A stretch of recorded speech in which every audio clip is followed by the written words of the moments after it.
Members of Parliament held a special sitting earlier today to discuss, among other issues, actions to revive and commercialize the sugar industry in Kenya. Majority Leader Kimani Ichung'wah casually named former Prime Minister Raila Odinga as being part of the syndicate that led to the collapse of the Mumias sugar industry, with allegations that the opposition leader owed the company 300 million Kenya shillings in debt accrued. The debate follows the president's slogan, Mambo ni Matatu, during his tour to the western region, which is the sugar belt of the country. Tracy Ochieng with the details. Members of Parliament convened for a special sitting to discuss the adoption of recommendations from the Finance and National Planning and the Departmental Committee on Agriculture and Livestock on economic action plans to revive and commercialize the sugar sector. The president, who visited the Western Kenya sugar belt, promised to write off debt accrued by the sugar companies. The 6 millers, Mumias, South Nyanza or Sony Sugar, Chemilil, Miwani, Muhoroni and Zoya sugar companies owe the National Treasury 117 billion shillings in loans, unremitted taxes and penalties.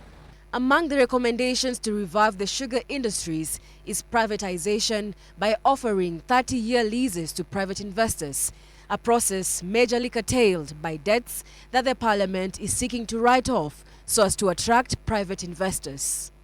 If you have 1 minute, then I'll give Majority Leader 5 minutes. In his submission, Kikuyu MP Kimani Ichung'wah, without mentioning ODM and Azimio Party leader by name, accused him of being part of the syndicate that brought Mumias Sugar Company to its knees, explaining that he owed the embattled company 300 million shillings in debt. His party leader, because he's a member of the ODM, also owes Mumias Sugar Company close to above 300 million shillings. I want to ask the Honorable Navulindo to ask the party leader of ODM to now pay up the money he owes to Mumia Sugar Company, yes, so that Mumia Sugar Company also benefits from this commercialization, Honorable Speaker. Yes. He announced to the sugar cartels that they would no longer enjoy state protection and that they should get used to the Mambo ni Matatu slogan, hitting out at him to either pay up or pay, riling up leaders allied to the ODM party. That even the cartels that had taken over Mumia Sugar, Honorable Speaker, because they enjoyed the protection of state protection because of state capture, Honorable Speaker, we must today tell them loudly enough that that protection is gone and it shall never come back. And therefore, they must now socialize themselves to the Mambo ni Matatu gospel. And that they must get used to it. And that includes also their sponsors. For the Honorable Ichung'wah to allege or to claim that the leader of ODM, and there's only one leader of ODM, there is only one leader of ODM, that the leader of ODM owes Mumias Sugar Company 300 billion shillings. Why would that be an allegation allowed to happen on the floor of this House? The allegation emanates from 8 years ago when the then CORD leader Raila Odinga was accused of owing 300 million shillings to Mumias Sugar after his molasses company received a shipment from the company. So I want to say here, without a fear of contradiction, that there is no debt that is owed.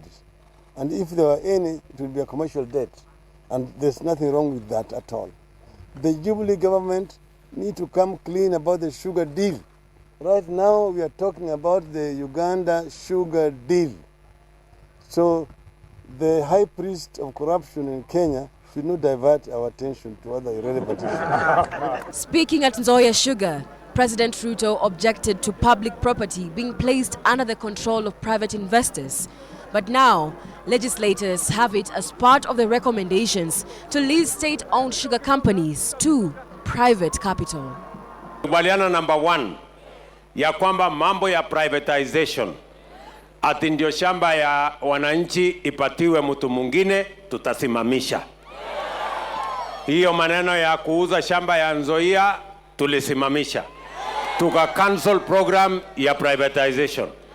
Hiyo ni item number 1. It goes without saying that state-owned sugar millers suffer from crushing debt, high cases of corruption and stalled development despite numerous attempts to revive the sector.